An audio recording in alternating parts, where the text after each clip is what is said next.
Inti kehidupan seorang manusia itu terletak pada jiwanya.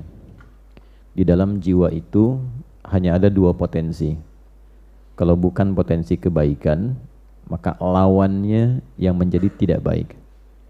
Potensi kebaikan itu disebut takwa. Lawannya yang seringkali dimanfaatkan oleh setan itu disebut fujur namanya. Maka di Quran surat Asy-Syams di ayat 7 sampai 10 itu keduanya ditampilkan. Wa nafsi wa ma sawwaha. Aku bersumpah, kata Allah.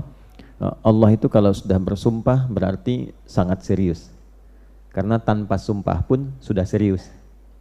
Ya, jadi kalau Allah sudah berfirman tanpa sumpah pun itu sangat penting. Kalau ada sumpah di dalamnya artinya begitu penting. Nah, saking pentingnya kita mengenali diri kita dan mampu mendalami tentang keadaan jiwa kita supaya tidak sakit jiwanya. Ya, supaya tidak sakit apa?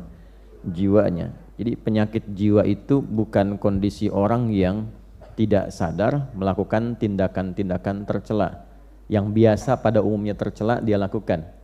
Tapi ditoleransi karena dinilai dalam keadaan tidak sadar. Penyakit jiwa sesungguhnya adalah orang yang tidak mampu mengoptimalkan potensi baiknya sehingga dominan dikuasai oleh potensi buruknya. Dan keluarlah kemudian tindakan-tindakan yang negatif, yang menyimpang dari fitrah kejiwaannya. Maka keluar yang buruknya itu didominasi oleh provokasi setan, maka keluarlah misalnya lewat mulut kata-kata yang tidak sepantasnya keluar. Nah, itu sedang sakit jiwa. Ya. Keluar ke tangannya, melakukan tindakan yang tidak semestinya dilakukan.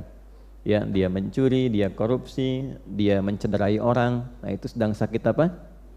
Nah, penampakan jiwanya sakit itu ada, kata para ulama, pada jawarihnya, pada anggota tubuhnya. Ya, karena cara kerjanya dari jiwa itu nanti akan ditembuskan kepada akal. Dari akal itu diteruskan ke seluruh bagian tubuh untuk bersikap. Oke? Nah, sikap yang kita kerjakan melalui anggota tubuh itu gambaran keadaan jiwanya. Ya, jadi kalau misalnya tampil sesuatu yang baik, artinya dominasi yang ada pada jiwanya itu begitu positif. Ya, sebaliknya bila yang keluar itu sesuatu yang tidak baik, ini menandakan ada persoalan serius dalam jiwanya. Itu poinnya. Karena itulah kemudian Allah begitu banyak di dalam Al-Quran membimbing kita. Dan bersyukurlah kita kepada Allah, satu-satunya kitab suci di muka bumi ini yang memberikan bimbingan langsung dan menerangkan secara detail tentang kondisi jiwa, cara bekerjanya seperti apa, cara mengeluarkan potensi baiknya bagaimana, cara mengevaluasinya seperti apa, itu hanya Anda akan temukan dalam Al-Quran. Itulah inti kehidupan kebaikan disebut takwa. Karena itu sering kita temukan di dalam Al-Quran amanat-amanat untuk meningkatkan takwa. Meningkatkan itu artinya mengeluarkan potensi itu sebaik-baiknya. Meningkatkan jiwa yang baik untuk dibawa ke lisan, dibawa ke mata, dibawa ke telinga, dibawa ke tangan, dibawa ke kaki.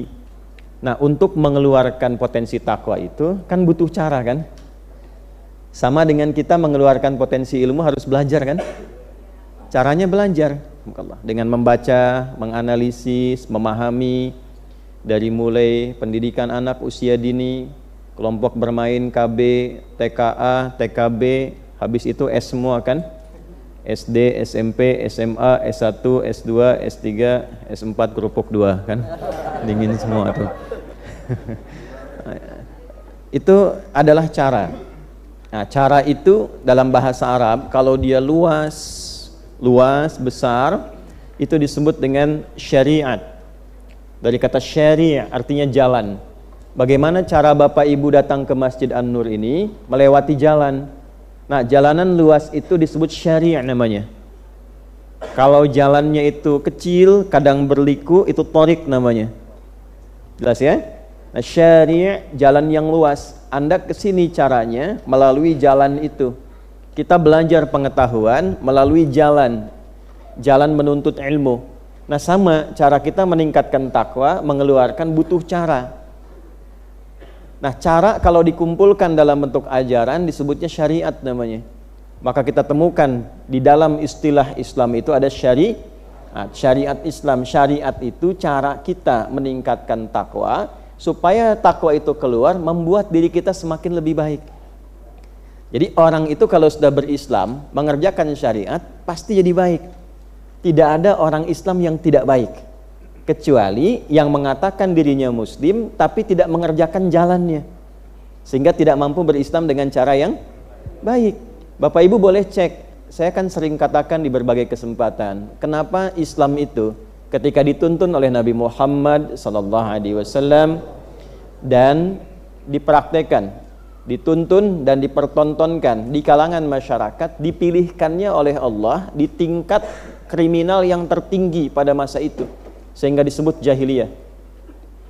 Kenapa tidak di tempat orang-orang yang mungkin sebagiannya ada yang baik gitu, tapi dipilihkan yang memang tingkat kriminalnya paling tinggi untuk menunjukkan betapa istimewanya Islam itu. Bisa merubah orang yang tingkat kriminal tertinggi, titik nadir bahasa kerennya itu, yang paling buruk, tiba-tiba bisa berubah, bertransformasi bahasa kininya, menjadi pribadi terbaik yang kebaikannya melintasi zaman, dikenal sampai sekarang. Padahal belum pernah ketemu, ya kan? Pernah ketemu Umar nggak? Bukan Umar yang jualan soto itu, bukan ya? Umar bin Khattabnya, belum pernah kan? Ya, tapi kan sampai hari ini kita dapati namanya kan, sampai nama itu diduplikasi, ditiru. Pengen punya nama anak ya, namanya Abu Bakar. Pengen punya nama anak Umar. Ada nggak yang namanya Abu Dzar Al-Ghifari? Ya, padahal Ghifar itu dulu itu adalah kota begal. Ya, jadi semua orang yang suka begal itu di kampung Ghifar. Al-Ghifari itu artinya kampung begal. Ya. Pimpinannya Jundub bin Junadah gitu. Jadi kalau Abu Dzar Al-Ghifari itu asalnya adalah seorang yang berasal dari kota begal. Tapi banyak kan yang pengen pakai nama itu. Karena setelah masuk Islam, tiba-tiba beliau berubah jadi orang baik, yang kebaikannya luar biasa, dan merubah kampungnya dari kampung begal menjadi kampung terbaik di masanya. Dan itu viral, sehingga bangga dengan nama daerahnya. Itu sebabnya kalau orang baik itu jadi begitu baik dan dikenal kebaikannya, maka ada cahaya di kampungnya, sehingga warga kampung merasakan cahaya itu, dan nama kampungnya pun berubah jadi baik. Nah, demikianlah kemudian kita, kalau mampu kita mengeluarkan sifat-sifat kebaikan dalam wujud takwa itu dengan jalan syariat. Apa syariat itu wujudnya? Itu yang kita sebut dengan ibadah. Karena itu dalam sholat ada takwa, dalam puasa ada takwa, dalam umrah haji ada takwa. Dzalikal kitabul la hudal lil. Nah, siapa mutakin orang takwa itu? Ayat 3-nya. Alladzina yu'minuna bil ghaibi wa yuqimunas.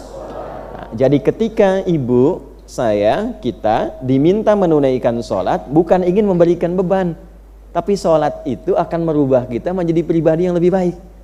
Itulah sebabnya ketika ada orang bertanya, kenapa saya mesti sholat? Allah langsung jawab, innas sholata tanha 'anil fahsya wal munkar. Sholat itu kalau benar dikerjakan mampu membebaskan pelakunya, orang sholat itu, dari dua sumber keburukan, baik fahsya ataupun munkar.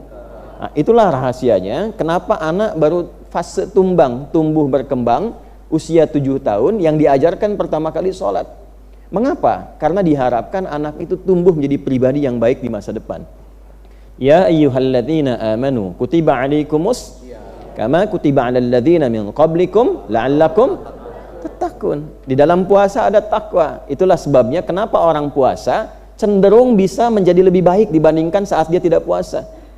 Dan ternyata di antara hikmah puasa itu mampu menekan seseorang dari perbuatan maksiat, bahkan sifat buruk yang pernah dia kerjakan. Nah, ini kenapa setiap Jumat kita tiap pekan khatib mengingatkan yuk tingkatkan takwa. Maksudnya apa? Coba evaluasi sebanyak apa kebaikan yang sudah dikerjakan selama sepekan ini dengan status yang melekat pada diri kita. Misal datang ke Jumat ya, ketika mendengar khatib mengatakan, jamaah sekalian mari kita tingkatkan takwa. Lekatkan statusnya. Sebagai anak, berapa kebaikan yang telah kita munculkan kepada orang tua. Sebagai suami, berapa kebaikan yang telah dikumpulkan yang mampu diberikan kepada istri. Sebagai ayah, status sosial dan sebagainya. Nah, kumpulkan itu, jangan sampai kita wafat kecuali sedang patuh mengerjakan kebaikan itu. Itu diantara rahasia. Kalau sudah jadi muslim, pasti insya Allah jika Islamnya benar, syariatnya benar, terkumpul kebaikan dalam dirinya, dan kebaikan yang menghasilkan pahala itu disebut dengan hasanah, dan dengan hasanah itulah kita pulang di dunia sampai ke akhirat. Maka doanya, Rabbana atina fid dunya wa fil akhirati wa qina. Nah,